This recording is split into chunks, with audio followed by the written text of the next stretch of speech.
तो यार आज की वीडियो एंड तक देखना, आपको बड़ी चस आने वाली है। यार जब हमारे बाप दादा का दौर हुआ करता था, यानी कि हमारे पेरेंट्स, फिर उनके पेरेंट्स और फिर उनके भी पेरेंट्स, यानी कि हमारे परदादा, ये जो दौर हुआ करता था, इस दौर में लोग कॉन्स्पिरेसी थ्योरीज डिस्कस किया करते थे।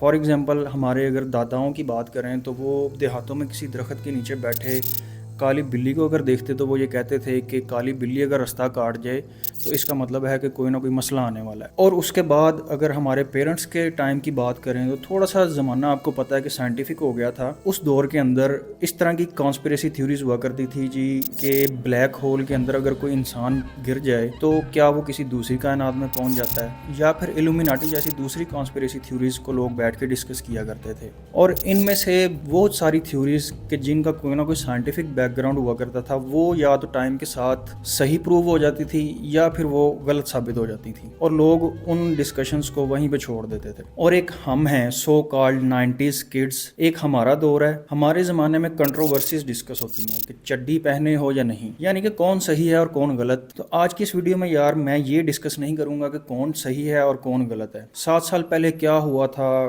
किसकी किसके साथ लड़ाई थी, क्या कंट्रोवर्सी थी, कौन सही था कौन गलत था, ये सारी चीज़ें आपको इंटरनेट पे, यूट्यूब पे बेतहाशा वीडियोस की सूरत में मिल जाएगी। अगर तो आप ये चीज़ें मेरी इस वीडियो में देखने आए हैं तो फिर जाके पहले उन वीडियोस को देख लें ताकि आपको एक बैकग्राउंड पता चल जाए। क्योंकि मैं यहाँ पे जो चीज़ डिस्कस करने वाला हूँ वो आपको पता है कि इंटरनेट पे या किसी भी वीडियो में आपको वो चीज़ नहीं मिलेगी जो मैं यहाँ पे डिस्कस करूँगा। और अगर मुझे या मेरे पेरेंट्स में से किसी को कुछ होता है तो रात के 3:30 बजे मेरे घर में 20 से 30 पुलिस वाले आते हैं। मतलब एक अनऑफिशियल रेड होती है, पोड़ियां पोड़ियां। सोशल ब्लेड इसका गवाह है कि अगर डक्की बाई वर्सेस शाम इदरीस कंट्रोवर्सी ना हुई होती तो आज डक्की बाई ना होता। इसलिए आप सबके सामने खुद ब खुद ही आ गई कि मैं सोचता था डक्की मैच्योर हो चुका है। जैसे ही वो बड़ा यूट्यूबर बना, उसने छोटे यूट्यूबर्स को इंसान समझना ही छोड़ दिया। के स्कूल गोइंग बच्चा भी दे सकता है। हमने ये चीज़ देखी, उसको पता लगा कि वो झूठा साबित होने वाला है। इसने मुझे और मेरे पेरेंट्स को धमकियां लगानी शुरू कर दी। यार इस वीडियो के अंदर मैं सिर्फ 3 फैक्ट्स आपके सामने रखूंगा। फैक्ट नंबर 1, अब जैसा कि आपको पता है कि डकी, रजब भट्ट और नदीम नानीवाला, इन तीनों ने मिल के एक कोर्स लॉन्च किया है कि जिसमें ये लोग क्लेम करते हैं जी हम दुनिया को ये सिखाएंगे कि ऑनलाइन बिजनेस किस तरह किया जाता है। और इसके लिए इन्होंने एक बड़ी थोड़ी सी फीस रखी जो कि 5,000 रुपये पाकिस्तानी है। के स्कूल गोइंग बच्चा भी दे सकता है। तो यार मैं आपको ये चीज़ बताता चलूँ कि देखें डकी भाई की जो ऑन एवरेज व्यूअरशिप है वो तकरीबन 2 मिलियन के आसपास है, जो कि रेगुलर आके उसका कंटेंट देखते हैं। इसी तरह रजब भट्ट की भी जो रेगुलर व्यूअरशिप है वो भी तकरीबन 2 मिलियन के आसपास है, और नदीम नानीवाला की भी तकरीबन व्यूअरशिप इतनी है। तो कुल मिला के इन 3 बंदों के पास 6 मिलियन की वो व्यूअरशिप है जो रेगुलर, जो जिन्होंने इनकी वीडियोस देखनी ही देखनी है। ये मैं एक एवरेज आपको इनकी व्यूअरशिप बता, हालांकि समटाइम्स इनकी व्यूअरशिप इससे भी ज़्यादा 4, 5, 6 मिलियन तक भी चली जाती है।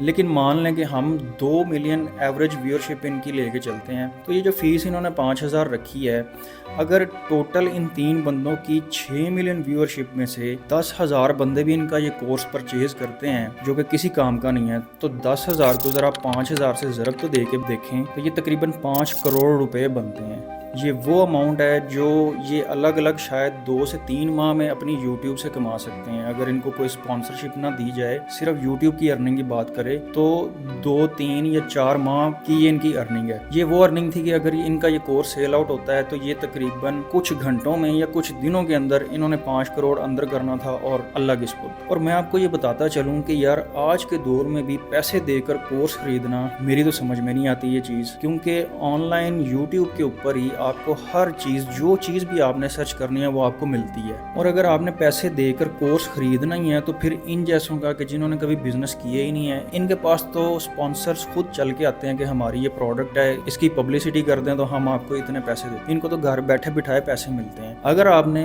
ऑनलाइन अर्निंग या बिजनेस या ई कॉमर्स सीखना ही है तो बहुत सारे ऐसे एक्सपर्ट यूट्यूबर्स हैं, ऐसे एक्सपर्ट बिजनेसमैन हैं जिन्होंने असल में बिजनेस किया और फिर अपने एक्सपीरियंसेस से कोर्स बनाए और वो लोगों को गाइड करते हैं बड़े एक प्रोफेशनल तरीके से। तो आप उन लोगों की वीडियोस देखें, ऐसे लोगों की वीडियोस देखना जिनका डेली व्लॉगिंग के अलावा और काम ही कोई नहीं है। एल्गोरिदम की बात करते हैं वो रजब भट्ट, जिसको ये लफ्ज़ नहीं सही बोलना आता, अब वो दुनिया को सिखाएगा कि गूगल का एल्गोरिदम कैसे काम करता है। फैक्ट नंबर 2, यार इनके दरमियान जो भी कंट्रोवर्सी हो, ये एक दूसरे को मारें, पीटे, किडनैप करें, गालियाँ निकालें, जिस फ़ायदे के लिए ये सब कुछ करते हैं और वो है व्यूअरशिप, ये फ़ायदा इनको मिलता ही रहेगा और इनकी व्यूअरशिप आहिस्ता आहिस्ता बढ़ती चली जाएगी। क्योंकि पाकिस्तान के अंदर एक ऐसा ट्रेंड है, पाकिस्तान की सोसाइटी में एक ये चीज़ पता नहीं कहाँ से आ गई है, जो नेगेटिव चीज़ होती है वो ज़्यादा प्रमोट होती है। अब शाह मदरीस को देख लें, इनकी प्रीवियस वीडियोस देखें आप तो तकरीबन 2 लाख 3 लाख व्यूज़ हैं इसकी हर वीडियो के ऊपर, लेकिन ये जो अब इसने रिसेंट वीडियो बनाई है इसके ऊपर भी इसके 2 मिलियन से ज़्यादा व्यूअरशिप आ गई है। तो अल्टीमेटली ये लड़ाई झगड़ा, ये कंट्रोवर्सीज करके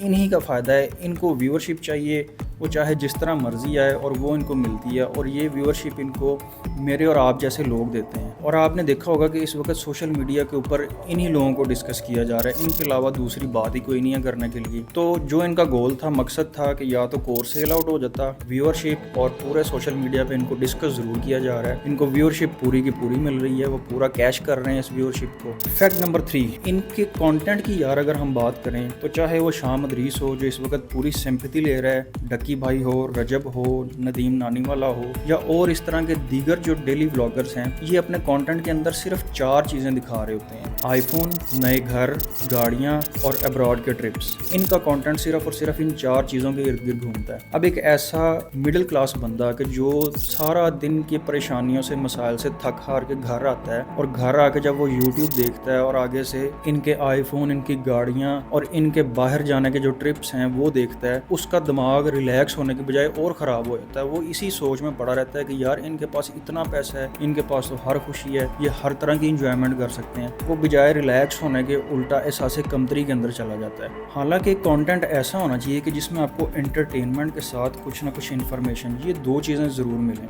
अगर आपको ये 2 चीज़ें मिल जाती हैं तो आपका माइंड काफ़ी हद तक रिलैक्स हो सकता है। बहुत सारे यूट्यूबर्स हैं जो बड़ा अच्छा काम कर रहे हैं, जिसमें मोरू है, यूहानो है, रज़ा समो है और इरफान जुनेजो है।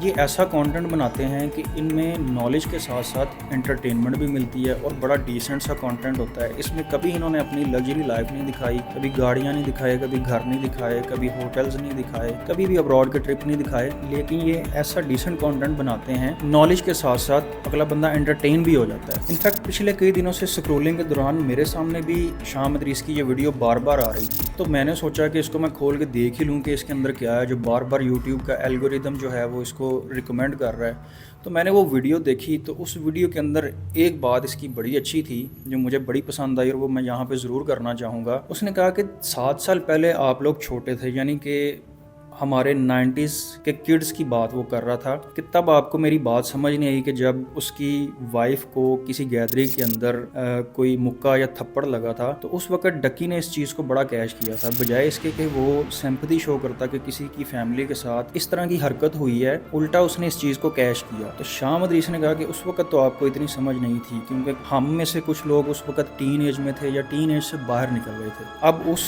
टाइम की जितनी ऑडियंस थी वो एक अडल्ट और समझदार ऑडियंस है। तो अब उसने कहा कि अब आपको समझ आएगी, और उसने एक सवाल पूछा कि अगर आपकी बहन बेटी को या आपकी वाइफ को गैदरिंग के अंदर कोई मुक्का या थप्पड़ मार दे तो आपको कैसा लगेगा। ऑब्वियसली यार कोई भी अपनी बहन बेटी के लिए ये सब नहीं चाहेगा। इनफैक्ट थप्पड़ मारना या टच करना तो बहुत दूर की बात है, कोई हमारी फैमिली को अगर गलत नज़र से भी देखे तो हमसे वो भी बर्दाश्त नहीं होता। तो उस वक़्त शाह मदरीस ने ये सारा कुछ फेस किया और उसने सब्र का मुजाहरा किया, और उस वक़्त डक्की को और बाकी दूसरे यूट्यूबर्स को चाहिए था कि इस चीज़ के ऊपर मिलजुल के एक्शन लेते, उल्टा डक्की ने इस चीज़ को कैश किया था। अल्लाह सबकी फैमिलीज़ को अपनी हिफ्ज़-ओ-मान में रखे। आज की वीडियो यहीं ख़त्म करते हैं। अल्लाह हाफ़िज़।